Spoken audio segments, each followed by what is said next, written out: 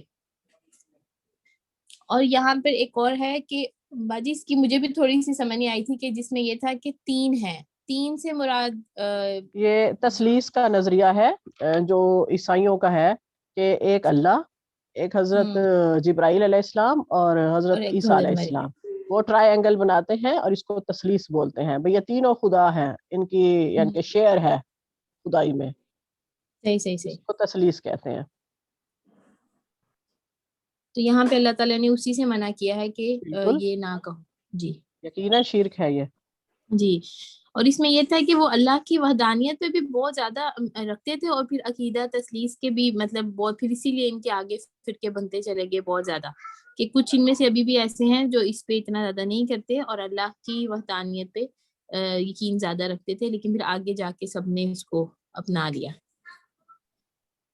بس یہ ساری آسانی تھا رکوع، بس اس میں ایک یہی والی بات. اعوذ باللہ من الشیطان الرجیم لن يستنكف المسيح ان يكون عبدا لله وملائكة المقربون ومن يستنكف عن عبادته ويستكبر فسيحشرهم إليه جميعا. یہ 172 آیت ہے. مسیح اس بات سے آر نہیں رکھتے کہ اللہ کے بندے ہوں، اور نہ مقرب فرشتے آر رکھتے ہیں، اور جو شخص اللہ کا بندہ ہونے کو موجب آر سمجھے اور سرکشی کرے تو اللہ سب کو اپنے پاس جمع کر لے گا. اس میں بتایا گیا ہے کہ عیسیٰ علیہ السلام اس بات میں آر محسوس نہیں کرتے تھے کہ وہ اللہ کے بندے ہیں. وہ اپنے آپ کو کبھی بھی اللہ کا بیٹا نہیں کہتے تھے اور اللہ کے آگے جھکنے والے تھے، اور کسی کو بھی یہ حق نہیں ہے کہ اللہ کی عبادت سے آر محسوس کرے. یعنی دین کے کسی حکم پر عمل کرتے ہوئے ہمیں جھجک محسوس نہیں کرنی چاہیے کہ اس سے ہماری شان میں کوئی کمی نہیں آتی. جیسے کسی محفل کی مثال دی گئی ہے کہ جیسے کچھ لوگ اس سے اٹھ کے نماز پڑھنے میں آر محسوس کرتے ہیں یا جھجکتے ہیں کہ ہم یہاں سے اٹھ کے نماز پڑھیں، تو ہمیں اس میں جھجک نہیں محسوس کرنی چاہیے، کیونکہ ہم اللہ کے بندے ہیں اور ہمیں اللہ کے آگے جھکنا ہے.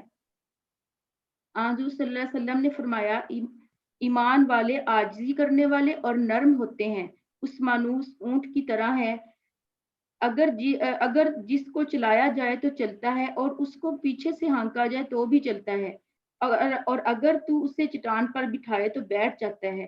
یعنی کوئی اکڑ اور انا نہیں کرتا. اسی طرح ہمیں حق بات کو سن کر اس کو قبول کر لینے میں کوئی جھجک نہیں فیل کرنی چاہیے. یہ مومن کی شان نہیں ہے. 173 آیت ہے. تو جو لوگ ایمان لائے اور نیک کام کرتے رہے وہ ان کو ان کا پورا بدلہ دے گا اور اپنے فضل سے زیادہ بھی عنایت کرے گا، اور جنہوں نے بندہ ہونے سے آر و انکار اور تکبر کیا ان کو وہ تکلیف دینے والا عذاب دے گا، اور وہ اللہ کے سوا اپنا حامی اور مددگار نہ پائیں گے. اس میں یہ ہے کہ جو محنت کرو گے اس کا صلہ اللہ اتنا ہی نہیں دے گا، ہو سکتا ہے اس سے بڑھ کے بھی دے، اور انشاءاللہ دے گا. یہی اللہ کی شان ہے، اور بندہ اپنی حیثیت کے مطابق کام کرتا ہے اور اللہ تعالیٰ اس کو اپنی شان کے مطابق دیتا ہے. اس لیے اگر کوئی انسان بندوں کے لیے کام کرتا ہے تو بندے اس کا حق ادا نہیں کر سکتے. لوگوں تمہارے پروردگار کی طرف سے تمہارے پاس دلیل روشن آ چکی ہے، اور ہم نے کفر اور ضلالت کا اندھیرا دور کرنے کو تمہاری طرف چمکتا ہوا نور بھیج دیا ہے. پس جو لوگ اللہ پر ایمان لائے اور اس کے دین کی رسی کو مضبوط پکڑے رہے ان کو وہ اپنی رحمت اور فضل میں داخل کرے گا اور اپنی طرف سیدھا راستہ دکھائے گا. یعنی اللہ تعالیٰ اللہ کا رسول بھی آ چکا ہے اور قرآن پاک بھی، اور اب کوئی حجت باقی نہیں ہے کہ انسان کہے کہ میرے پاس ہدایت کے لیے کوئی ذریعہ نہیں تھا. اس کی مثال ایسے دی گئی ہے کہ اگر ہمارے پاس کھانا رکھا اور ہم اسے نہ کھائیں تو اس میں ہم کس کو بلیم دیں گے؟ اپنے آپ کو ہی بلیم دیں گے. تو ادھر قرآن اور سنت کی یہی بات ہے کہ الحق تو واضح ہے، قرآن اور سنت اصل اور واضح شکل میں موجود ہیں، جو فائدہ اٹھانا چاہے اٹھائے، اور جو اس کے ہوتے ہوئے بھی فائدہ نہ اٹھائے وہ اپنے آپ پر ظلم کرتا ہے۔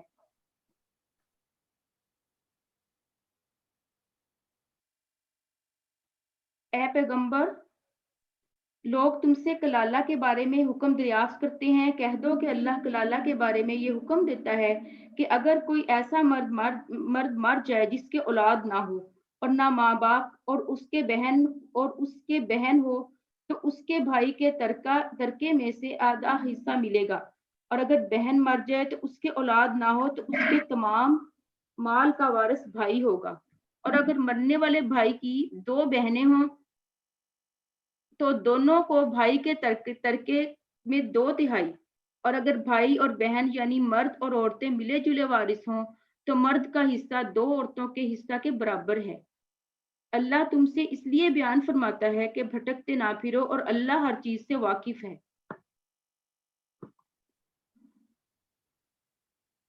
یہ کلالہ ایسی میت کو کہتے ہیں کہ جس کے پیرنٹس نہ ہوں اور اولاد بھی نہ ہو، اور اس نے مال چھوڑا ہو، تو اب اس کا مال کون لے گا، کیونکہ مال میں والدین اور اولاد ہی حصہ دار ہوتی ہے۔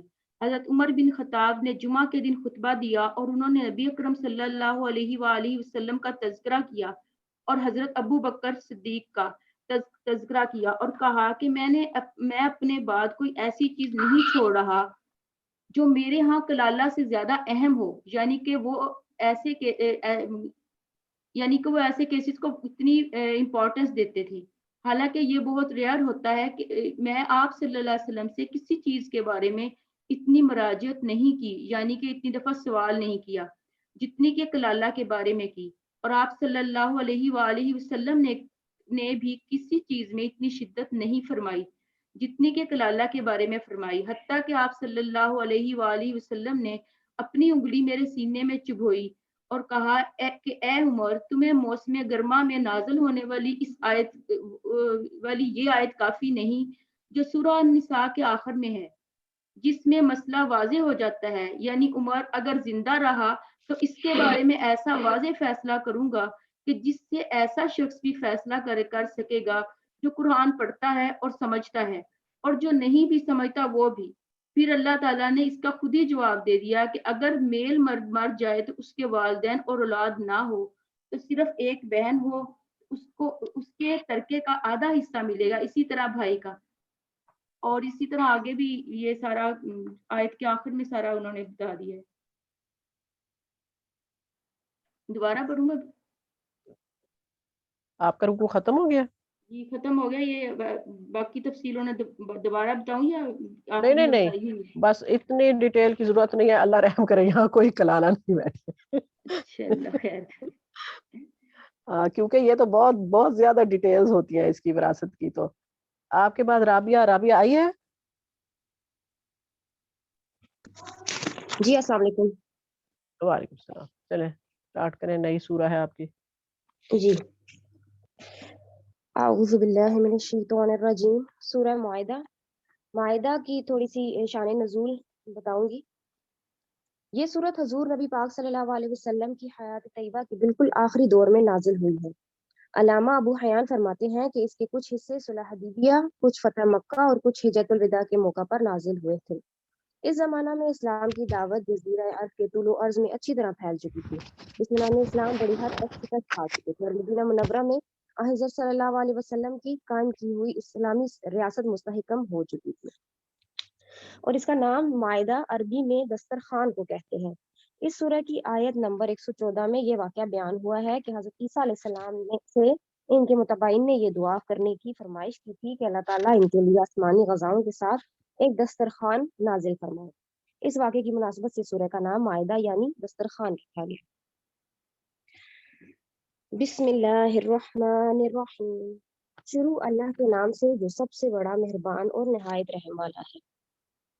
اے ایمان والو، معاہدوں کو پورا کرو۔ تمہارے لیے جو چوپائے حلال کر دی گئے ہیں جو مویشیوں میں داخل یا ان کے مشابہ ہوں، سوائے ان کے جن کے بارے میں تمہیں پڑھ کر سنایا جائے گا، بشرطے یہ کہ جب تم احرام کی حالت میں ہو اس وقت شکار کو حلال نہ سمجھو۔ اللہ ہر چیز کا ارادہ کرتا ہے، اس کا حکم دیتا ہے۔ اس کا مطلب یہی ہے کہ اللہ تعالیٰ نے جانور جو چوپائے ہیں وہ حلال کیے ہیں، لیکن جو گائے، اونٹ اور بھیڑ بکری وغیرہ اور مویشی جو ان کے مشابہ ہوں جیسے ہرن، نیل گائے اور وغیرہ، اس طرح کے جانور، مشابہ جانور۔ اے ایمان والو، آیت نمبر 2، اے ایمان والو، نہ اللہ کی نشانیوں کی بے حرمتی کرو، نہ حرمت والے مہینے کی، نہ ان جانوروں کی جو قربانی کے لیے حرم لے جائے جائیں، نہ ان پٹوں کی جو ان کے گلے میں پڑے ہوں، اور نہ ان لوگوں کی جو اللہ کا فضل اور اس کی رضامندی حاصل کرنے کی خاطر بیت الحرام کا ارادہ لے کر جا رہے ہو، اور جب تم احرام کھول دو تو شکار کر سکتے ہو۔ اور کسی قوم کے ساتھ تمہاری یہ دشمنی کہ انہوں نے تمہیں مسجد حرام سے روکا تھا، تمہیں اس بات پر آمادہ نہ کرے کہ تم ان پر زیادتی کرنے لگو، اور نیکی اور تقوی میں ایک دوسرے کے ساتھ تعاون کرو، اور گناہ اور ظلم میں تعاون نہ کرو، اور اللہ سے ڈرتے رہو، بے شک اللہ کا عذاب بڑا سخت ہے۔ صلح حدیبیہ کے واقعے میں مکہ مکرمہ کے کافروں نے حضرت صلی اللہ علیہ وسلم اور آپ کے صحابہ کرام کو حرم میں داخل ہونے اور عمرہ کرنے سے روکا تھا۔ مسلمانوں کو طبعی طور پر اس وقت یہ سخت غم و غصہ تھا، اور یہ احتمال تھا کہ اس غم اور غصے کی وجہ سے کوئی مسلمان اپنے دشمن سے کوئی ایسی زیادتی کر بیٹھے جو شریعت کے خلاف ہو۔ اس آیت نے متنبہ کر دیا کہ اسلام میں ہر چیز کی حدود مقرر ہے، اور دشمن کے ساتھ بھی کوئی زیادتی کرنا ناجائز ہے۔ اور اس میں تھوڑا سا اس آیت میں یہ آیت جب نازل ہوئی تھی، اس سے پہلے لوگ یہ کہتے ہوتے تھے کہ اللہ تعالیٰ نے کیوں کچھ جانور حلال کیے ہیں اور کچھ حرام کیے ہیں۔ تو اس آیت میں اللہ تعالیٰ کا تھوڑا سا مختصر اور جامع جواب یہ تھا کہ اللہ تعالیٰ پوری کائنات کا خالق ہے، وہی اپنی حکمت سے جس بات کا ارادہ فرماتا ہے اس کا حکم دے دیتا ہے، اور اس کا ہر حکم یقیناً حکمت پر مبنی ہے، لیکن ضروری نہیں کہ اس ہر حکم کی حکمت بندوں کی سمجھ میں آ جائے، لہٰذا بندوں کا کام یہ ہے کہ اس کے ہر حکم کو بے چوچرا تسلیم کر لے۔ آیت نمبر 3، تم پر مردار جانور اور خون اور سور کا گوشت اور وہ جانور حرام کر دیا گیا جس پر اللہ کے سوا اور کسی کا نام لیا گیا ہو، اور جو گلا گھٹنے سے مرا ہو، جو چوٹ کھانے سے مرا ہو، اور جو اپنے سے اوپر سے گر کر مرا ہو، جسے کسی جانور نے سینگ مار کر ہلاک کیا ہو، اور جسے کسی درندے نے کھا لیا ہو، الا یہ کہ تم اس کے مرنے سے پہلے اس کو ذبح کر چکے ہو، اور وہ جانور بھی حرام ہے جسے بتوں کی قربان گاہ پر ذبح کیا گیا ہو، اور یہ بات بھی تمہارے لیے حرام ہے کہ تم جوئے کے تیروں سے گوشت وغیرہ تقسیم کرو۔ یہ ساری باتیں سخت گناہ کی ہیں۔ آج کافر لوگ تمہارے دین کے مغلوب ہونے سے نا امید ہو گئے ہیں، لہٰذا ان سے مت ڈرو اور میرا ڈر دل میں رکھو۔ آج میں نے تمہارے لیے تمہارا دین مکمل کر دیا، تم پر اپنی نعمت پوری کر دی، اور تمہارے لیے اسلام کو دین کی طور پر ہمیشہ کے لیے پسند کر لیا، لہٰذا اس دین کے احکام کی پوری پابندی کرو۔ ہاں، جو شخص شدید بھوک کے عالم میں بالکل مجبور ہو جائے اور اس مجبوری میں ان حرام چیزوں میں سے کچھ کھا لے، بشرطے یہ کہ گناہ کی رغبت کی بنا پر ایسا نہ کیا ہو، تو بے شک اللہ بہت معاف کرنے والا بڑا مہربان ہے۔ اس میں تھوڑی سی اس چیز کی تفسیر ہے کہ یہ جو یہاں پہ تھا کہ جوئے کے تیروں سے تقسیم کرو۔ زمانہ جاہلیت میں یہ طریقہ تھا کہ ایک مشترک اونٹ ذبح کر کے اس کا گوشت قراندازی کے ذریعے تقسیم کرتے تھے، اور قراندازی کا طریقہ یہ ہوتا تھا کہ مختلف تیروں پر حصوں کے نام لکھ کر ایک تھیلے میں ڈال دیتے تھے، پھر جس شخص کے نام جو حصہ نکل آیا اسے گوشت میں سے اتنا حصہ دے دیا جاتا، اور کسی کے نام پر کوئی ایسا تیر نکل آیا جس پر کوئی حصہ مقرر نہیں تو اس کو کچھ بھی نہ ملتا تھا۔ اسی طرح ایک اور طریقہ یہ بھی تھا کہ جب کسی اہم معاملے کا فیصلہ کرنا ہوتا تو تیروں کے ذریعے فال نکالتے تھے، اور اس فال میں جو بات نکل آئے اس کی پیروی لازم ہوتی تھی۔ ان تمام طریقوں کو آیت کریمہ میں ناجائز قرار دیا ہے، کیونکہ پہلی صورت میں یہ جوا ہے اور دوسری صورت میں یہ علم غیب کا دعویٰ ہے، یا کسی معقول وجہ کے بغیر کسی بات کو لازم سمجھنے کی خرابی ہے۔ یا بعض حضرات نے آیت کا ترجمہ اس طرح بھی کیا ہے کہ یہ بات بھی تمہارے لیے حرام ہے کہ تم تیروں سے قسمت کا حال معلوم کرو۔ یہ دوسرے طریقے کی طرف اشارہ ہے، اور آیت کے الفاظ میں اس ترجمے کی بھی گنجائش ہے۔ آیت نمبر 4، لوگ تم سے پوچھتے ہیں کہ ان کے لیے کون سی چیزیں حلال ہیں، کہہ دو کہ تمہارے لیے تمام پاکیزہ چیزیں حلال ہیں، اور جن شکاری جانوروں کو تم نے اللہ کے بتائے ہوئے طریقوں کے مطابق سکھا کر شکار کے لیے سدھا لیا ہو، اور وہ جس جانور کو شکار کر کے تمہارے لیے روک رکھیں، اس میں سے تم کھا سکتے ہو، اور اس پر اللہ کا نام لیا ہو، اور اللہ سے ڈرتے رہو، اللہ جلد حساب لینے والا ہے۔ اس کا مطلب ہے کہ جب تم شکار کرنے لگو تو جانوروں کو ٹرین کیا ہوا ہو، جیسے جانور کو جب شکار لینے کے لیے بھیجو تو بسم اللہ کر کے بھیجو، اور دوسرا یہ کہ جب جانور کو اس طرح سے ٹرین کیا ہو کہ وہ خود اس شکار کو نہ کھائے تو تمہارے لیے حلال ہے۔ آیت نمبر 5، آج تمہارے لیے پاکیزہ چیزیں حلال کر دی گئی ہیں، اور جن لوگوں کو تم سے پہلے کتاب دی گئی تھی ان کا کھانا بھی تمہارے لیے حلال ہے، اور تمہارا کھانا ان کے لیے حلال ہے۔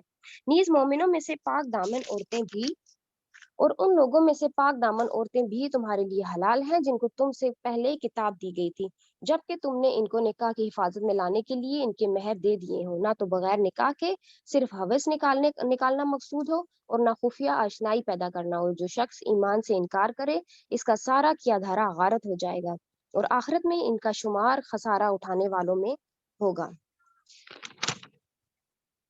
اس میں اس طرف اشارہ ہے کہ جو غیر مسلم لیکن اہل کتاب ہیں ان کے ساتھ بیٹھ کر کھانا کھایا جا سکتا ہے، لیکن وہ گوشت جو اللہ کے نام سے ذبح کیا گیا ہو تو اس کو کھانے کی اجازت تھی، اور غیر مسلم عورتیں جو کہ اہل کتاب ہیں ان سے شادی کرنا بھی جائز کر دیا گیا تھا۔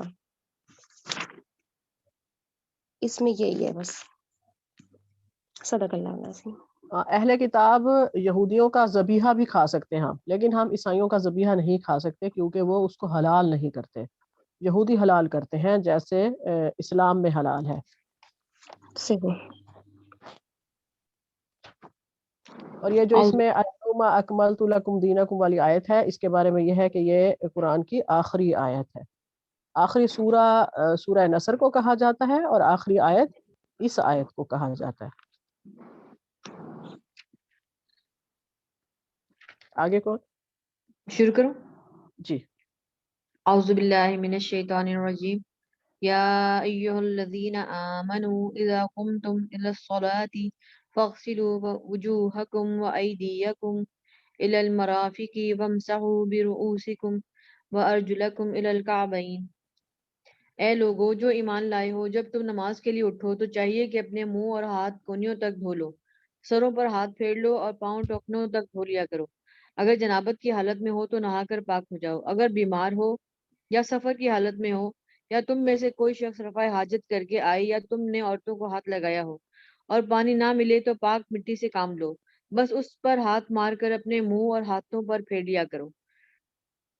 یہاں یہ وضو کا طریقہ بتایا جا رہا ہے کہ کس طرح سے وضو کرنا ہے، اور غسل کب کب واجب ہے، کہ کس حالت میں جو ہے نماز سے پہلے وضو کرنا ضروری ہے۔ آگے اللہ تعالیٰ فرماتے ہیں، اللہ تم پر زندگی کو تنگ نہیں کرنا چاہتا، مگر وہ چاہتا ہے کہ تمہیں پاک کرے اور اپنی نعمت تم پر تمام کر دے، شاید کہ تم شکر گزار بنو۔ اگلی آیت ہے آیت نمبر 7، وَاذْكُرُوا نِعْمَتَ اللَّهِ عَلَيْكُمْ، اللہ نے تم کو جو نعمت عطا کی ہے اس کا خیال رکھو، اور اس پختہ عہد و پیمان کو نہ بھولو جو اس نے تم سے لیا ہے، یعنی تمہارا یہ قول کہ ہم نے سنا اور اطاعت قبول کی۔ اللہ سے ڈرو، اللہ دلوں کے راز جانتا ہے۔ اے لوگو جو ایمان لائے ہو، اللہ کی خاطر راستی پر قائم رہنے والے اور انصاف کی گواہی دینے والے بنو۔ کسی گروہ کی دشمنی تم کو اتنا مشتعل نہ کر دے کہ انصاف سے پھر جاؤ۔ عدل کرو، یہ خدا ترسی سے زیادہ مناسبت رکھتا ہے۔ اللہ سے ڈر کے کام کرتے رہو، جو کچھ تم کرتے ہو اللہ اس سے پوری طرح باخبر ہے۔ جو لوگ ایمان لائیں اور نیک عمل کریں، اللہ نے ان سے وعدہ کیا ہے کہ ان کی خطاؤں سے درگزر کیا جائے گا اور انہیں بڑا اجر ملے گا۔ رہے وہ لوگ جو کفر کریں اور اللہ کی آیات کو جھٹلائیں تو وہ دوزخ میں جانے والے ہیں۔ اے لوگو جو ایمان لائے ہو، اللہ کے اس احسان کو یاد کرو جو اس نے تم پر کیا ہے، جبکہ ایک گروہ نے تم پر دست درازی کا ارادہ کر لیا تھا، مگر اللہ نے ان کے ہاتھ تم پر اٹھنے سے روک دیے۔ اللہ سے ڈر کر کام کرتے رہو، یعنی اللہ سے ڈر کے کام کرتے رہو۔ ایمان رکھنے والوں کو اللہ ہی پر بھروسہ کرنا چاہیے۔ اس میں اشارہ اس واقعے کی طرف ہے جسے حضرت عبداللہ بن عباس نے روایت کیا ہے کہ یہودیوں میں سے ایک گروہ نے نبی کریم صلی اللہ علیہ وآلہ وسلم اور آپ کے خاص صحابہ کو کھانے کی دعوت پر بلایا تھا، خفیہ طور پر سازش کی تھی کہ اچانک ان پر ٹوٹ پڑیں گے اور اس طرح اسلام کی جان نکال دیں گے، لیکن عین وقت پر اللہ کے فضل سے نبی کریم صلی اللہ علیہ وآلہ وسلم کو اس سازش کا حال معلوم ہو گیا اور آپ صلی اللہ علیہ وسلم دعوت پر تشریف نہ لے گئے، چونکہ یہاں سے خطاب کا رخ بنی اسرائیل کی طرف پھر رہا ہے۔ آگے جو شروع ہوگا وہ بنی اسرائیل کا واقعہ شروع ہو جائے گا۔ جی ختم۔ بے شک کتنے یہودی بے وقوف تھے، جیسے انہیں پتہ نہ ہو کہ اللہ جی تعالیٰ ضرور بتا دے گا کہ وہاں کیا فساد کرنے کے لیے وہ تیار بیٹھے، اس کے باوجود ایسی حرکتیں کرتے تھے۔ اور یہ جو اس میں آیا تھا، اے ایمان والو جو جب تم نماز کے لیے اٹھو، یہ جی وضو کے بارے میں پہلی آیت ہے۔ اس میں یہ 4 فرائض بتائے گئے ہیں: منہ دھونا، ہاتھ کونیوں تک دھونا، سروں پر مسح کرنا اور پاؤں ٹخنا تک دھونا۔ وضو کے یہ 4 فرائض ہیں، باقی ساری سنتیں ہیں۔ جو وضو کرنا ویسے ہی ہے جیسے رسول پاک صلی اللہ علیہ وسلم نے فرمایا، کیونکہ حضرت جبرائیل علیہ السلام نے آپ صلی اللہ علیہ وسلم کو پہلا وضو کروایا تھا۔ 1 دفعہ کرنا فرض ہے، 2 دفعہ کرنا سنت ہے، 3 دفعہ کرنا سنت ہے۔ اگر 4 دفعہ کریں گے تو وہ وضو نہیں ہوگا۔ آگے کس کی باری ہے؟ بسم اللہ الرحمن الرحیم۔ وَلَقَدْ أَخَذَ اللَّهُ مِيثَاقَ بَنِي إِسْرَائِيلَ وَبَعَثْنَا مِنْهُمُ اثْنَيْ عَشَرَ نَقِيبًا۔ اللہ نے بنی اسرائیل سے پختہ عہد لیا تھا اور ان میں 12 نقیب مقرر کیے تھے، اور ان سے کہا تھا کہ میں تمہارے ساتھ ہوں اگر تم نے نماز قائم رکھی اور زکوٰۃ دی اور میرے رسولوں کو مانا اور ان کی مدد کی اور اپنے خدا کو اچھا قرض دیتے رہو، یقین رکھو کہ میں تمہاری برائیاں تم سے زائل کر دوں گا۔ اس آیت میں جو ہے وہ بتایا گیا ہے کہ بنی اسرائیل کے جو ہے وہ 12 قبائل تھے، ان میں ہر قبیلے کا ایک سردار مقرر کر دیا گیا تھا۔ اللہ تعالیٰ نے ان کو نقیب مقرر کیا تھا تاکہ وہ بنی اسرائیل کے لوگوں کے حالات پر نظر رکھ سکے اور انہیں دینی اور اخلاقی جو ان کی برائیاں ہیں ان سے ان کو بچائے، اور ان کی جو ہے برائیوں سے بچنے کی ترغیب دیتا رہے۔ تو ان 12 قبائل کا ذکر قرآن میں بھی آیا ہے، لیکن بائبل میں بھی ذکر ہے، لیکن وہ ان جو سردار تھے ان کو کسی اور طریقے سے لیتے ہیں کہ وہ رئیس تھے، امیر تھے، اس لیے ان کو سردار بنا دیا گیا، لیکن قرآن جو ہے وہ ان کو بتاتا ہے کہ اللہ کی طرف سے مقرر کیے گئے تھے تاکہ وہ ان لوگوں کو نیکی کی راہ دکھائیں۔ اس سے اگلی آیت ہے کہ اور تم کو ایسے باغوں میں داخل کرے گا جن کے نیچے نہریں بہتی ہوں گی، مگر اس کے بعد جس نے تم میں سے کفر کی روش اختیار کی تو در حقیقت اس کے لیے سواء السبیل گم کر دی گئی۔ اس سے پہلے بھی تھا کہ پچھلی آیت میں تھا کہ اللہ تعالیٰ جو ہے وہ اگر تم اللہ کو نماز قائم کرو اور زکوٰۃ دیتے رہو اور اپنے اللہ کو جو ہے وہ قرض دیتے رہو، اچھا قرض دیتے رہو، تو تمہاری برائیاں تم سے زائل کر دی جائیں گی۔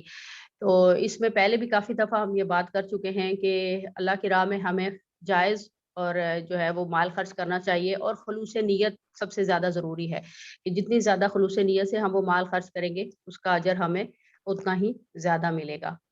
اگلی آیت میں ایک ذکر آیا ہے سواء السبیل۔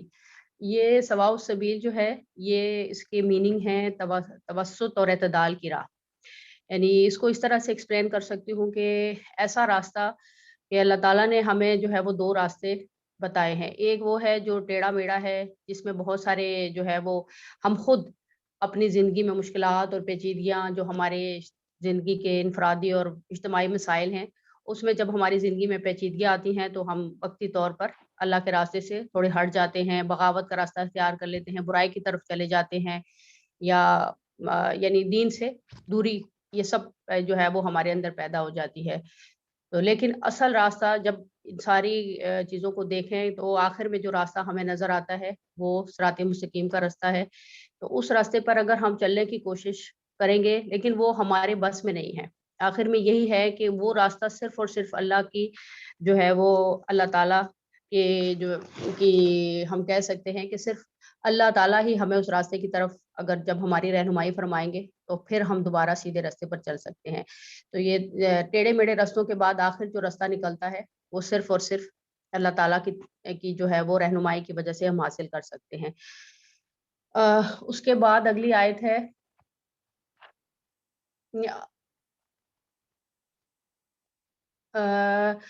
اس کے بعد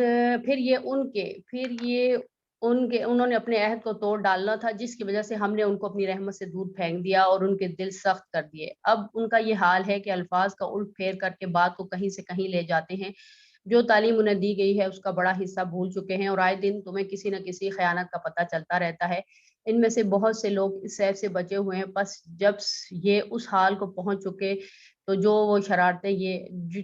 شرارتیں بھی یہ کریں گے ان سے عین متوقع ہے، لہٰذا انہیں معاف کرو اور ان کی حرکات سے چشم پوشی کرتے رہو، اللہ ان لوگوں کو پسند کرتا ہے جو احسان کی روش رکھتے ہیں۔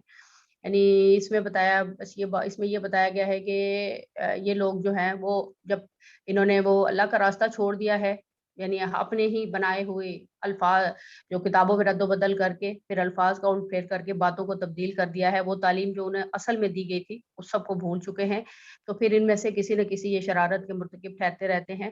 تو بہتر یہی ہے کہ ان لوگوں کو معاف کر دیا جائے، اور کیونکہ اللہ تعالیٰ معاف کرنے والوں کو پسند کرتا ہے اور یہی احسان کی روش ہے۔ اسی طرح ہم نے ان لوگوں سے جو پختہ عہد لیا تھا جنہوں نے کہا تھا ہم نصاری ہیں، مگر ان کو بھی وہ سبق یاد کرایا گیا تھا، اس کا ایک بڑا حصہ انہوں نے فراموش کر دیا۔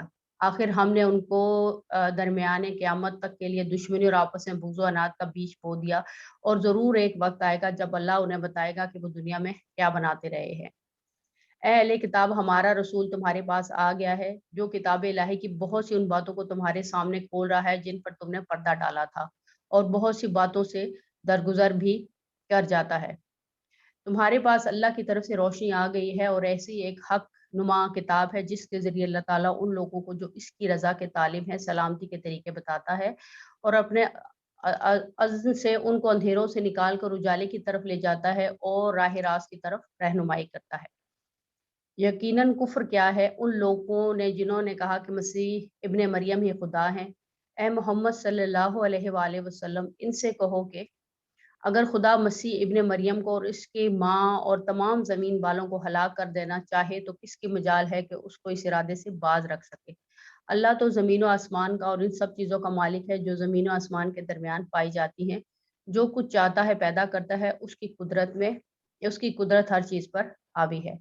یہ باتیں ہم بہت دفعہ پہلے بھی پڑھ چکے ہیں کہ عیسائیوں نے جو ہے وہ یہ جو گناہ کے مرتکب ٹھہرے تھے حضرت عیسیٰ علیہ السلام کو اللہ تعالیٰ کے بیٹے نعوذ باللہ وہ بتا کر، تو یہ ان کے بارے میں ہے کہ اللہ تعالیٰ نے ان کو اس کے بارے میں یہود اور نصاری کہتے ہیں کہ ہم اللہ کے بیٹے ہیں اور اس کے چہیتے ہیں۔ ان سے پوچھو پھر وہ تمہارے گناہ پر تمہیں سزا کیوں دیتا ہے؟ در حقیقت تم بھی ویسے انسانوں جیسے اور انسان پیدا کیے ہیں، وہ جسے چاہتا ہے معاف کرتا ہے اور جسے چاہتا ہے سزا دیتا ہے۔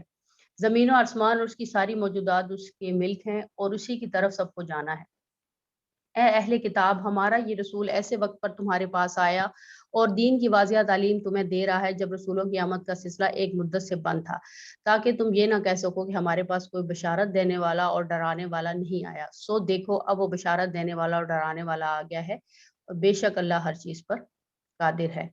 یعنی یہ اب مسلمانوں سے مخاطب ہیں کہ اب ہم اس چیز کے وہ نہیں ہیں، یعنی کہ ہمیں ہدایت نہیں ملی، کیونکہ نبی کریم صلی اللہ علیہ وسلم کا جو نزول ہے وہ کافی لمبے عرصے کی گیپ کے بعد، حضرت عیسیٰ علیہ السلام کے بعد کافی لمبا گیپ آیا، اور اس کے بعد نبی کریم صلی اللہ علیہ وسلم کا ظہور ہوا ہے۔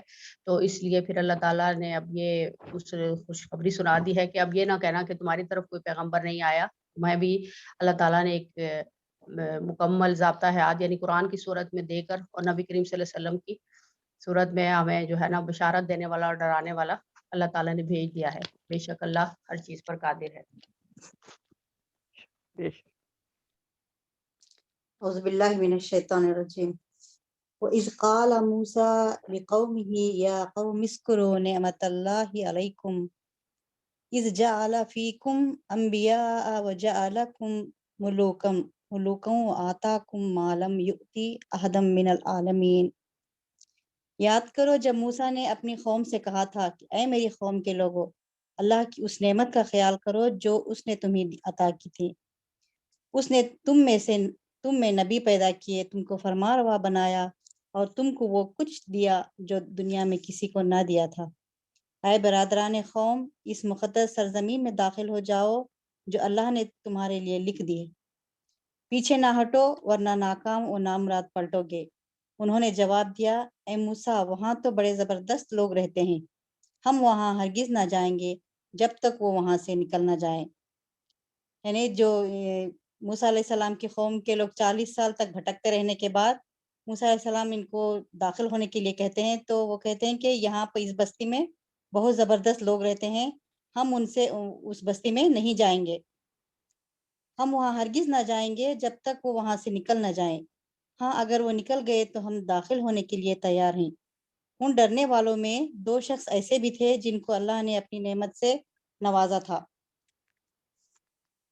یہاں پہ تفسیر میں لکھا ہے ان دونوں بزرگوں میں سے ایک حضرت یوشع بن نون تھے جو حضرت موسیٰ کے بعد ان کے خلیفہ ہوئے، اور دوسرے حضرت کالب تھے جو حضرت یوشع کے دستراست بنے۔ 40 برس تک بھٹکنے کے بعد جب بنی اسرائیل فلسطین میں داخل ہوئے، اس وقت حضرت موسیٰ کے ساتھیوں میں سے صرف یہی 2 بزرگ زندہ تھے۔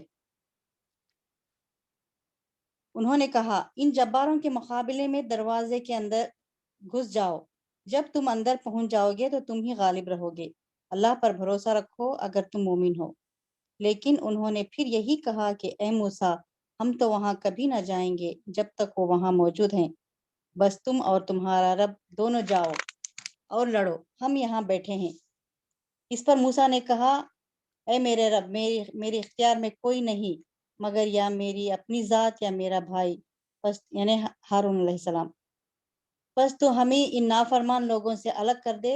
اللہ نے جواب دیا اچھا تو وہ ملک 40 سال تک ان پر حرام ہے، یہ زمین میں مارے مارے پھریں گے، ان نافرمانوں کی حالت پر ہرگز ترس نہ کھاؤ۔ یہاں بے شک اللہ تعالیٰ کا اس حوالے کا مقصود یہ ہے کہ دراصل بنی اسرائیل کو یہ جتانا ہے کہ موسیٰ کے زمانے میں نافرمانی، انحراف اور پست ہمتی سے کام لے کر جو سزا تم نے پائی تھی، اب اس سے بہت زیادہ سخت سزا محمد صلی اللہ علیہ وسلم کے مقابلے میں باغیانہ روش اختیار کر کے پاؤ گے۔ صدق اللہ العظیم۔ بے شک۔ السلام علیکم۔ اعوذ باللہ من الشیطان الرجیم۔ رکوع نمبر 9 اور آیت نمبر 27۔ وَاتْلُ عَلَيْهِمْ نَبَأَ ابْنَيْ آدَمَ بِالْحَقِّ۔ آدم کے دونوں بیٹوں کا حال بھی انہیں کھرا کھرا سنا دو۔ ان دونوں نے ایک نذرانہ پیش کیا، ان میں سے ایک کی نظر تو قبول ہو گئی اور دوسرے کی مقبول نہ ہوئی، تو وہ کہنے لگا کہ میں تجھے مار ہی ڈالوں گا۔ اس نے کہا اللہ تقوی والوں ہی کا عمل قبول کرتا ہے۔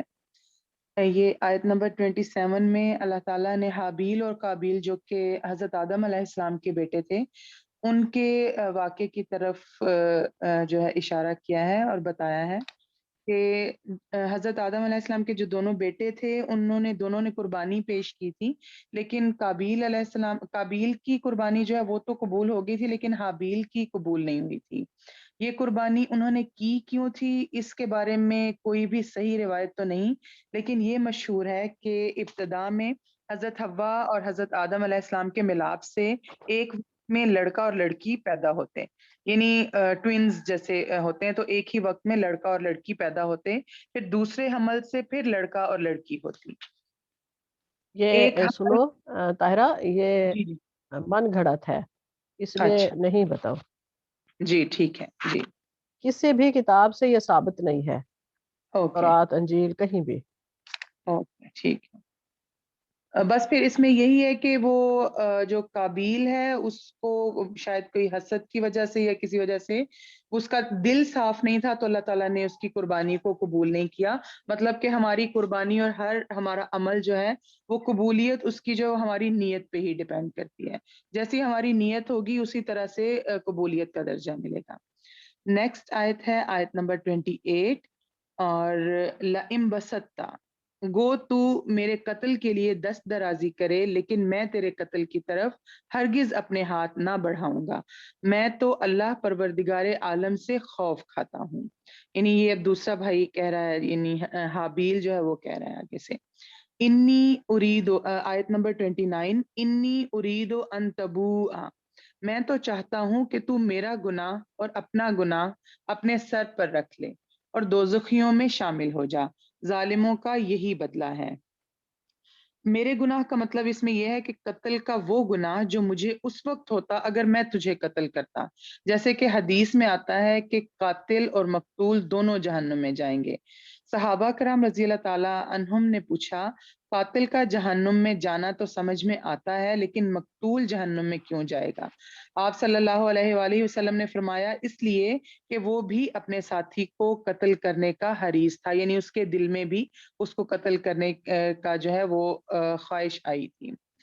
نیکسٹ آیت ہے آیت نمبر 30، فَطَّوَّعَتْ، بس اسے اس کے نفس نے اپنے بھائی کے قتل پر آمادہ کر دیا اور اس نے اسے قتل کر ڈالا جس سے نقصان پانے والوں میں ہو گیا۔ اب یہاں قابیل کے قتل اقدام کی وجہ سے اس کو جو نقصان ہوا اس کے بارے میں بتایا جا رہا ہے، اور قیامت تک جو نقصان اس کو ہوتا رہے گا اس کے بارے میں اشارہ ہے کہ وہ قیامت تک کیسے ہوتا رہے گا، کہ جب تک قتل ناحق ہوگا تب تک اس قتل ناحق کا بوجھ جو ہے وہ قابیل پر جاتا رہے گا، کیونکہ سب سے پہلا قتل ناحق اسی نے کیا تھا۔ آیت نمبر 31 فبعث اللہ، پھر اللہ نے ایک کوے کو بھیجا جو زمین کھود رہا تھا تاکہ اسے دکھائے کہ وہ کس طرح اپنے بھائی کی لاش کو چھپا دے۔ وہ کہنے لگا ہائے افسوس، کیا میں ایسا کرنے سے بھی گیا گزرا ہو گیا کہ اس کوے کی طرح اپنے بھائی کی لاش کو دفنا دیتا، پھر تو بڑا ہی پشیمان اور شرمندہ ہو گیا۔ آیت نمبر 32، اس میں بس وہ لاش کو دفنانے کا جو ہے وہ بتایا ہوا ہے۔ نیکسٹ آیت ہے آیت نمبر 32، من اجلی ذالک، اسی وجہ سے ہم نے بنی اسرائیل پر یہ لکھ دیا کہ جو شخص کسی کو بغیر اس کے کہ وہ کسی کا قاتل ہو یا زمین میں فساد مچانے والا ہو قتل کر ڈالے تو گویا اس نے تمام لوگوں کو قتل کر دیا، اور جو شخص کسی کی جان بچا لے اس نے گویا تمام لوگوں کو زندہ کر دیا، اور ان کے پاس ہمارے بہت سے رسول ظاہر دلیلیں لے کر آئے، لیکن پھر اس کے بعد بھی ان میں سے اکثر لوگ زمین میں ظلم اور زیادتی اور زبردستی کرنے والے ہی رہے۔ اب اس میں یہاں یہ بتایا ہے کہ یہود جو ہے ان کے پاس بھی بہت سارے نبی جو ہیں وہ آئے تھے واضح نشانیاں اور دلیلیں لے کے، لیکن ان کا رویہ ہمیشہ حد سے تجاوز کرنے والا رہا۔ تو اللہ تعالیٰ یہاں پہ حضور پاک صلی اللہ علیہ وآلہ وسلم کو گویا تسلی دے رہے ہیں کہ اگر آپ کو قتل کرنے نعوذ باللہ قتل کرنے یا تکلیف پہنچانے کی سازشیں کی جا رہی ہیں تو یہ نئی بات نہیں، ان کا تو یہ وتیرہ رہا ہے کہ یہ شروع سے ہی جو ہے یہ بھروسے کے قابل نہیں، اور یہ جو ہے یہ مکر اور فریب کرتے ہیں۔ تو آپ یہ تسلی رکھیں کہ اللہ تعالیٰ سب سے بہتر تدبیر کرنے والا ہے۔ نیکسٹ آیت ہے آیت نمبر 33، انما جزاء الذین، ان کی سزا جو اللہ سے اور اس کے رسول سے لڑیں اور زمین میں فساد کرتے پھریں، یہی ہے کہ وہ قتل کر دیے جائیں یا سولی چڑھا دیے جائیں، یا مخالف جانب سے ان کے ہاتھ پاؤں کاٹ دیے جائیں، یا انہیں جلا وطن کر دیا جائے۔ یہ تو ہوئی ان کی دنیاوی ذلت اور خواری، اور آخرت میں ان کے لیے بہت بڑا عذاب ہے۔ اس آیت کے شان نزول کے بارے میں ایک واقعہ ہے، اور وہ یہ ہے کہ اکل اور اورینا یہ قبیلے کے کچھ لوگ مسلمان ہو کر مدینہ آئے، انہیں مدینہ کی آب و ہوا راس نہ آئی تو نبی صلی اللہ علیہ وآلہ وسلم نے انہیں مدینہ سے باہر جہاں صدقے کے اونٹ تھے بھیج دیا کہ ان کا دودھ اور پیشاب پیو۔ بھابھی یہاں پہ مجھے تھوڑا سا کنفیوژن ہو رہا تھا کہ حضور پاک صلی اللہ علیہ وآلہ وسلم نے ان کو ان کا پیشاب پینے کے لیے بھی کہا تھا۔ ہاں جی، یہ علاج ہے ہیپاٹائٹس کا۔ اچھا، ہاں جی، ابھی بھی یہ کرتے ہیں حکیم، بتاتے نہیں ہیں پینے والے کو۔ برابر برابر مقدار میں یہ علاج ہے ہیپاٹائٹس کا، کہ اونٹ کا جو بچہ ہے نا اس کا پیشاب، جیسے 1 کپ اگر دودھ ہے تو 1 کپ اس کا پیشاب ملانا ہے، اور وہ اس کو مریض کو پلانا ہے، صبح شام پلانا ہے یا کیا ہے، ایسے کچھ ہے، تو وہ مریض ٹھیک ہو جاتا ہے۔ اور اس پہ کراہت بالکل نہیں کرنی، کیونکہ یہ سنت سے ثابت ہے۔ جی جی جی، یہی لکھا ہوا نا کہ اللہ تعالیٰ شفا عطا فرمائے گا، تو سبحان اللہ اس ٹائم پہ ہی حضور پاک صلی اللہ علیہ وآلہ وسلم کو، جبکہ یہ ساری میڈیکل اور یہ سارا کچھ نہیں تھا، تبھی ان کو انہیں اس کی مدینہ کا نا افادیت کا گرم موسم راس نہیں آیا تھا، مدینہ کی جو گرمی تھی وہ برداشت نہیں کر پائے تھے، اور انہیں یہی یقیناً ہیپاٹائٹس یرکان ہو گیا ہوگا، تو اس کا آپ صلی اللہ علیہ وسلم نے انہیں باہر بھیجا تھا، یعنی کہ اس میں رہیں، پودے ہیں، جانور ہیں، کھلی فضا میں رہیں، اور پھر علاج بھی بتایا۔ جی، چنانچہ چند روز میں وہ ٹھیک ہو گئے، لیکن اس کے بعد انہوں نے اونٹوں کے رکھوالے اور چرواہے کو قتل کر دیا اور اونٹ ہنکال کر لے گئے۔ جب نبی صلی اللہ علیہ وآلہ وسلم کو اس امر کی اطلاع ملی تو آپ صلی اللہ علیہ وآلہ وسلم نے ان کے پیچھے آدمی دوڑائے جو انہیں اونٹوں سمیت پکڑ لائے۔ نبی صلی اللہ علیہ وآلہ وسلم نے ان کے ہاتھ پیر مخالف جانب سے کاٹ ڈالے ان کی آنکھوں میں گرم سلائیاں پھروائیں، کیونکہ انہوں نے بھی چرواہے کے ساتھ ایسا ہی کیا تھا۔ پھر انہیں دھوپ میں ڈال دیا گیا حتیٰ کہ وہ وہیں مر گئے۔ انہوں نے چوری بھی کی، قتل بھی کیا، ایمان لانے کے بعد کفر بھی کیا، اور اللہ اور اس کے رسول کے ساتھ محاربہ بھی کیا۔ اس لیے ان کے صرف ہاتھ پاؤں ہی نہیں کاٹے گئے بلکہ دوسری سزائیں بھی ساتھ دی گئیں حتیٰ کہ وہ مر گئے۔ یعنی انہوں نے یہ ایک ہی صرف چوری کا ہی جو ہے وہی انہوں نے نہیں سرزد کیا، بلکہ اور بھی باقی ساری چیزیں بھی ساتھ کی، اس وجہ سے ان کو صرف ایک سزا نہیں ملی، یہ ساری سزائیں دی گئیں۔ نیکسٹ آیت ہے آیت نمبر 34۔ اِلَّا الَّذِينَ تَابُوا، ہاں جو لوگ اس سے پہلے توبہ کر لیں کہ تم ان پر قابو پالو تو یقین مانو کہ اللہ بہت بڑی بخشش اور رحم و کرم والا ہے۔ یعنی اگر بے شک۔ گرفتار ہونے سے پہلے وہ توبہ کر کے اسلامی حکومت کی اطاعت کا اعلان کر دیں تو پھر چاہیے کہ انہیں معاف کر دیا جائے، لیکن اس میں بھی تھوڑا سا آگے اختلاف ہے تو وہ ذرا زیادہ لمبی ڈیٹیل ہو جائے گی۔ نہیں، اب اختلافی نوٹ نہیں بتائیں جی جی بس۔ جی، جزاک اللہ خیر، صدق اللہ العظیم۔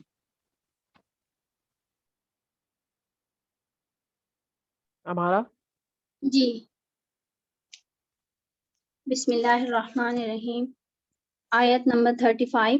یا ایہا الذین آمنوا اتقوا اللہ وابتغوا الیہ الوسیلۃ وجاہدوا فی سبیلہ لعلکم تفلحون۔ اے لوگو جو ایمان لائے ہو، اللہ سے ڈرو اور اس کی جانب میں باریابی کا ذریعہ تلاش کرو اور اس کی راہ میں جدوجہد کرو، شاید کہ تمہیں کامیابی نصیب ہو جائے۔ یہاں پہ وسیلے سے مراد ہے کہ نیک عمل کرو جو اللہ تعالیٰ کی خوشنودی کا ذریعہ بن سکے، کہ اللہ تعالیٰ کا قرب حاصل کرنا چاہیے اور نیک اعمال کرنے چاہیے۔ جہاد کا ہے لفظی معنی یہ ہے کہ جیسے والدین کی خدمت کرنا اور سارے جو اللہ تعالیٰ کے احکامات ہیں، نماز پڑھنا، یہ سب اسی میں آ جاتا ہے کہ اللہ تعالیٰ کی خوشنودی حاصل کرنے کے لیے ہمیں اللہ تعالیٰ کے سب احکامات پر عمل کرنا چاہیے۔ آیت نمبر 36۔ ان الذین کفروا لو ان لهم ما فی الارض جميعا ومثلہ معه لیفتہوا به من عذاب یوم القیامۃ ما تقبل منہم ولہم عذاب علیم۔ خوب جان لو کہ جن لوگوں نے کفر کا رویہ اختیار کیا ہے، اگر ان کے قبضے میں ساری زندگی کی دولت ہو اور اتنی ہی میں اور اس کے ساتھ اور وہ چاہے کہ اسے فدیے میں دے کر روزے قیامت کے عذاب سے بچ جائے، تب بھی وہ ان سے قبول نہ کیا جائے گا، انہیں دردناک سزا مل کر رہے گی۔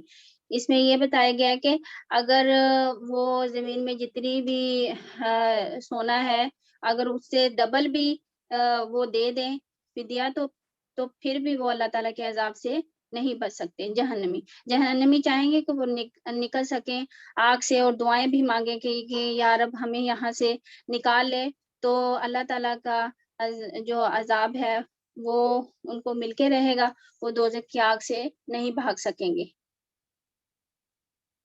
آیت نمبر 37۔ یریدون ان یخرجوا من النار وما هم بخارجین منہا ولہم عذاب مقیم۔ اور چور خواہ عورت ہو یا مرد، دونوں کے ہاتھ ہمارا نہیں وہ آیت اور چاہے پڑھ رہی ہو، وہ سنو میری چاہے بات سنو۔ جی، آیت آپ نہیں پڑھو نا، آپ آیت نہیں پڑھو، اس طرح کنفیوژن ہو جاتی ہے، وہ بس جسٹ چاہے آپ ترجمہ پڑھو، ٹھیک ہے؟ وہ چاہیں گے کہ دوزخ کی آگ سے نکل بھاگیں، مگر نہ نکل سکیں گے، انہیں قائم رہنے والا عذاب دیا جائے گا۔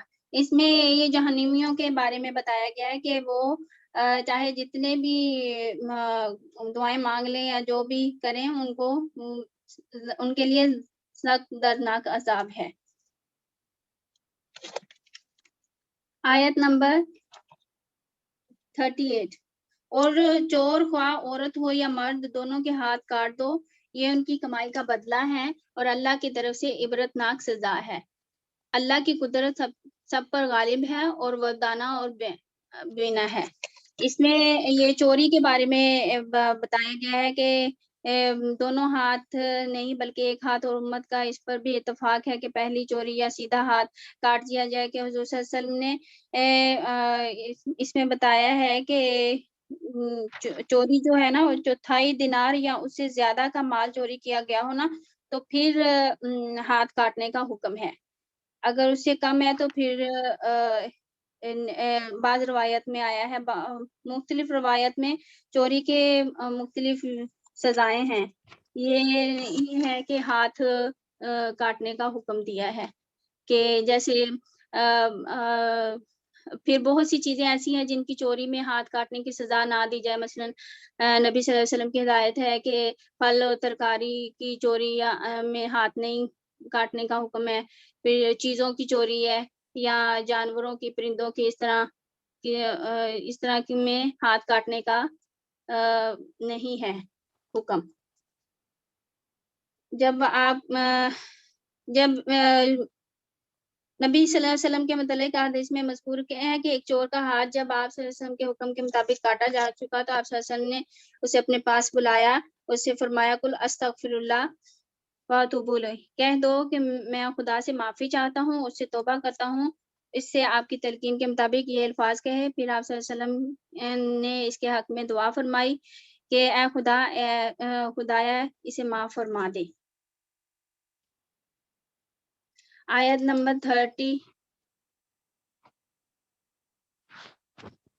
39.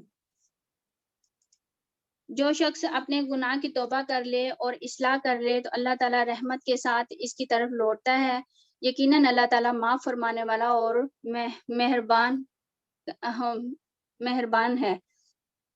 اس میں ڈاکے کی سزا میں بھی اوپر توبہ کا ذکر ہے، اور یہاں پر چوری تشریح کے مطابق چوری کی سزا توبہ سے معاف نہیں ہوتی، چاہے وہ گرفتاری سے پہلے توبہ کر لے. یہاں صرف یہ بیان فرمایا کہ اس توبہ کا اثر آخرت میں جاری ہوگا، اس کا گناہ معاف کر دیا جائے گا. اور اس آیت میں 2 شرطیں بیان کی گئی ہیں، کہ ایک یہ کہ وہ دل سے شرمندہ ہو کر توبہ کر لے، اور دوسرا اپنے معاملات درست کر لے.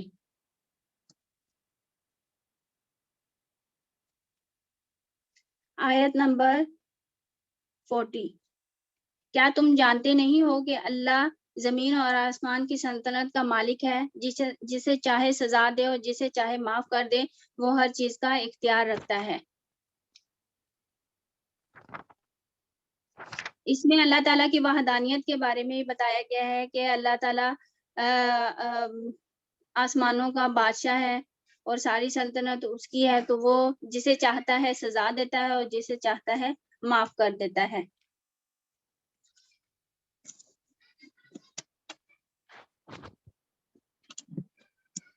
آیت نمبر 41. اے پیغمبر تمہارے لیے باعث رنج نہ ہو وہ لوگ جو کفر کی راہ میں تیری تیزگامی دکھا رکھے ہیں، خواہ وہ ان میں سے ہوں جو منہ سے کہتے ہیں کہ ہم ایمان لائے مگر دل ان کے ایمان نہیں لائے، یا ان میں سے جو یہودی بن گئے جن کا حال یہ ہے کہ جھوٹ کے لیے کان لگاتے ہیں اور دوسرے لوگوں کی خاطر جو تمہارے پاس کبھی نہیں آئے سن گن لیتے پھرتے ہیں. کتاب اللہ کے الفاظ کو ان کا صحیح محل متعین کرنے کے باوجود اصل معنی سے پھرتے ہیں، اور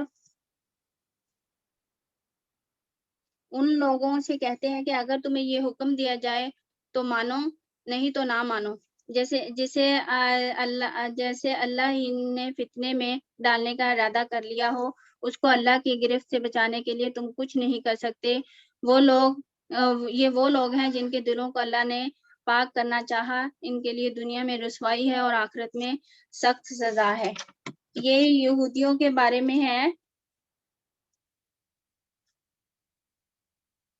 کہ ان کے ایک جو واقعہ ہے کہ جنہوں نے ایک مرد اور عورت نے زنا کیا تھا، تو انہوں نے کہا کہ ہم حضور صلی اللہ علیہ وسلم کے پاس جاؤ، اگر تو وہ کہیں گے کہ اس کا کی سزا جو ہے وہ سنسار کرنا ہے تو تم نہ ماننا، اور اگر وہ کچھ اور کہیں گے تو پھر تم مان لینا. حضرت وسلم کی شریعت کے مطابق احکام تورات کے احکام کے مقابلے میں نرم ہے. اس لیے اگر فیصلہ کرایا جائے تو شاید آپ کوئی نرم فیصلہ کرے. اس غرض سے وہ حضور صلی اللہ علیہ وسلم کے پاس چلے گئے. حضرت صلی اللہ علیہ وسلم کی خدمت میں بھیجا مگر ساتھ ہی انہیں یہ بھی تاکید کر دی. چنانچہ یہ لوگ آپ کے پاس آئے. آپ کو اللہ تعالیٰ کی طرف سے بتایا گیا کہ اس کی سزا سنگساری ہے جسے وہ سن کر بوکھلا گئے.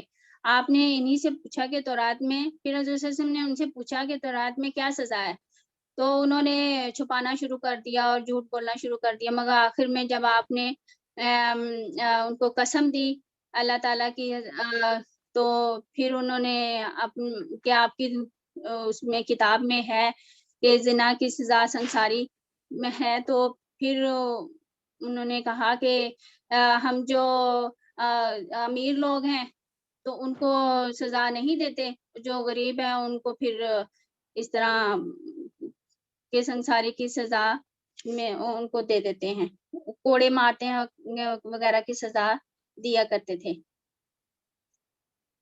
ہمارا ترجمہ آپ نے اور پڑھا ہے، تفسیر آپ آگے کی آیات کی بتا رہی ہیں. اب آگے ٹوٹل رکوع پڑھ لو بس. جی یہ 42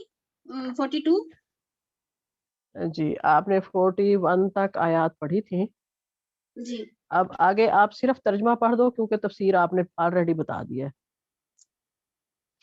یہ 42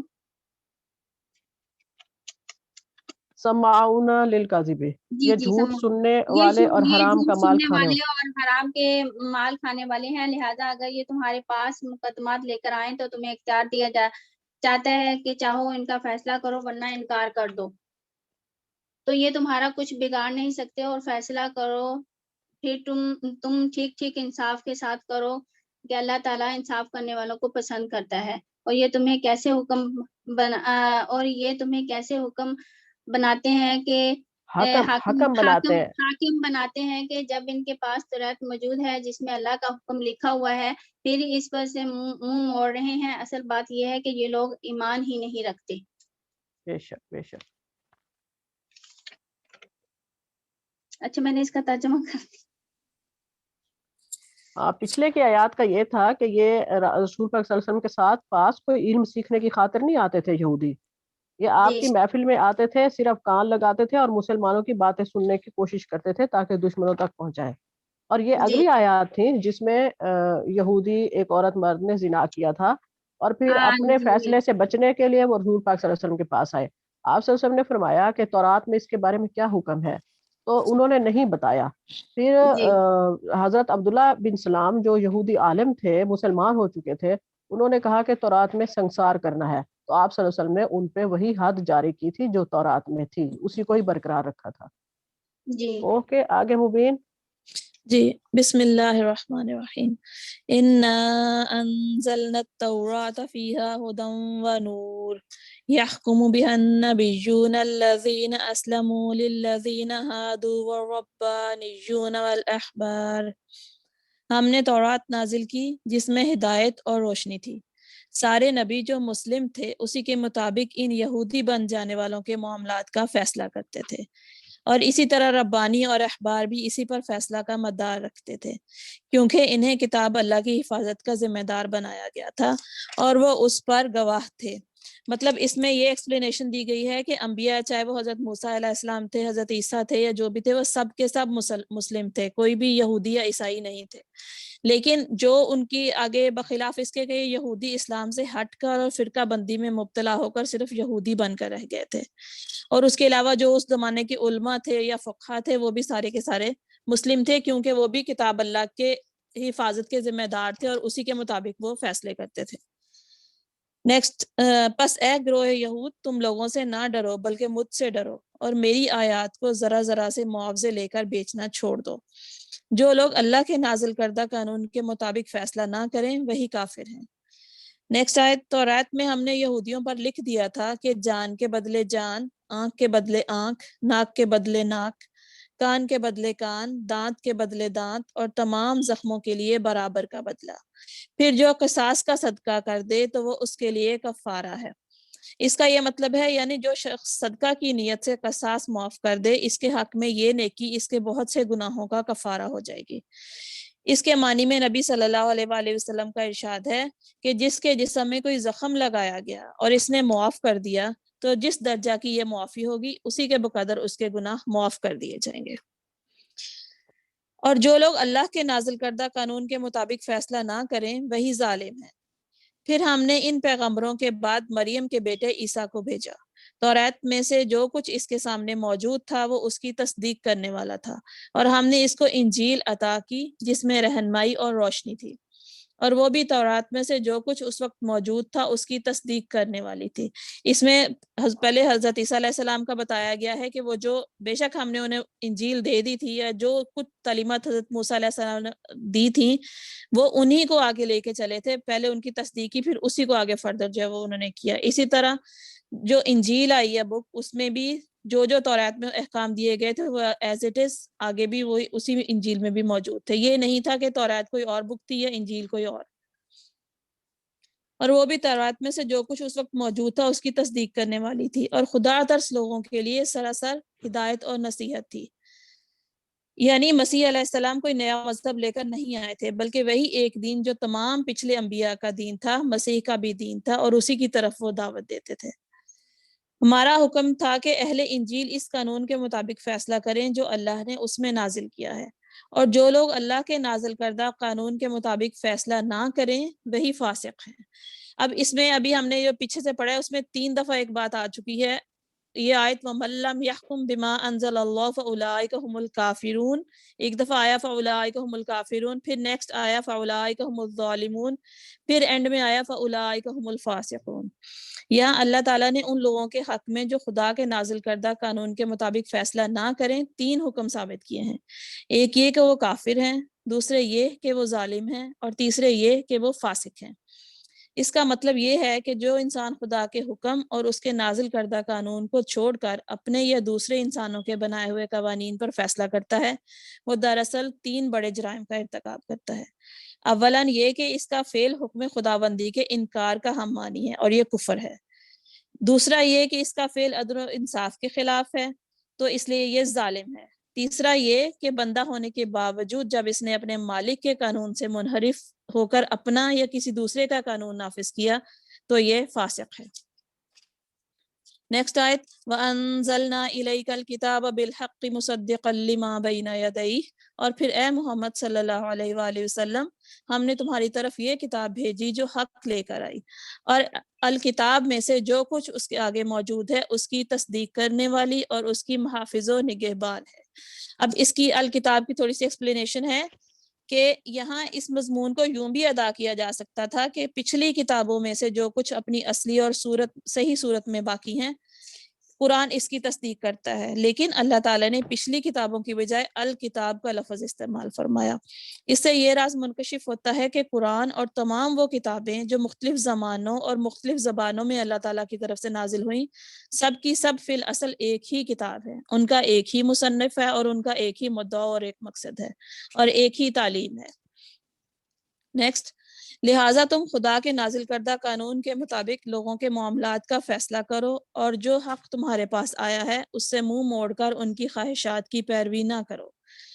ہم نے تم میں سے ہر ایک کے لیے ایک شریعت اور ایک راہ عمل مقرر کی، اگرچہ تمہارا خدا چاہتا تو تم سب کو ایک امت بھی بنا سکتا تھا، لیکن اس نے یہ اس لیے کیا کہ جو کچھ اس نے تم لوگوں کو دیا ہے اس میں تمہاری آزمائش کرے، لہذا بھلائیوں میں ایک دوسرے سے سبقت لے جانے کی کوشش کرو۔ آخر کار تم سب کو خدا کی طرف پلٹ کر جانا ہے، پھر وہ تمہیں اصل حقیقت بتا دے گا جس میں تم اختلاف کرتے رہے ہو۔ اس کا یہ ہے کہ بلا شبہ یہ ممکن تھا کہ شروع ہی سے تمام انسانوں کے لیے ایک ضابطہ مقرر کر کے سب کو ایک امت بنا دیا جاتا، لیکن وہ فرق جو اللہ تعالیٰ نے مختلف انبیاء کی شریعتوں کے درمیان رکھا اس کے اندر دوسری بہت سی مصلحتوں کے ساتھ ایک بڑی مصلحت یہ بھی تھی کہ اللہ تعالیٰ اس طریقے سے لوگوں کی آزمائش کرنا چاہتا تھا۔ جو لوگ اصل دین اور اس کی روح اور حقیقت کو سمجھتے ہیں اور دین میں ان ضوابط کی حقیقی حیثیت کو جانتے ہیں اور کسی تعصب میں مبتلا نہیں، وہ حق کو جس صورت میں بھی آئے گا پہچان لیں گے اور قبول کر لیں گے۔ اور ان کو اللہ کے بھیجے ہوئے سابق احکام کی جگہ بعد کے احکام تسلیم کرنے میں بھی کوئی تعامل نہ ہوگا۔ اور اس کے علاوہ وہ لوگ جنہوں نے خدا کی طرف سے آئی ہوئی چیزوں پر خود اپنے حاشیے چڑھا کر ان پر جمود اور تعصب اختیار کر لیا، وہ ہر اس ہدایت کو رد کرتے جائیں گے جو بعد میں خدا کی طرف سے آئے۔ اسی لیے ان دونوں قسم کے آدمیوں میں یا لوگوں میں تمیز کرنے کے لیے پھر اللہ تعالیٰ نے جو ہے وہ چینج کیا، تھوڑا ڈفرینٹ وہ جو ہے وہ کتابیں اور اس طرح پیغمبر آئے۔ نیکسٹ، لہذا بھلائیوں میں، اچھا یہ ہو گیا۔ بس اے محمد صلی اللہ علیہ وآلہ وسلم، تم اللہ کے نازل کردہ قانون کے مطابق ان لوگوں کے معاملات کا فیصلہ کرو اور ان کی خواہشات کی پیروی نہ کرو۔ ہوشیار رہو کہ یہ لوگ تم کو فتنہ میں ڈال کر اس ہدایت سے ذرا برابر منحرف نہ کرنے پائیں جو خدا نے تمہاری طرف نازل کی ہے۔ پھر اگر یہ اس سے منہ موڑیں تو جان لو کہ اللہ نے ان کے بعض گناہوں کی پاداش میں ان کو مبتلائے مصیبت کرنے کا ارادہ ہی کر لیا ہے، اور یہ حقیقت ہے کہ ان لوگوں میں سے اکثر فاسق ہیں۔ اگر یہ خدا کے قانون سے منہ موڑتے ہیں تو کیا پھر جاہلیت کا فیصلہ چاہتے ہیں؟ حالانکہ جو لوگ اللہ پر یقین رکھتے ہیں ان کے نزدیک اللہ سے بہتر فیصلہ کرنے والا کوئی نہیں ہے۔ بے شک یہ جاہلیت کا لفظ اسلام کے مقابلے میں استعمال کیا جاتا ہے۔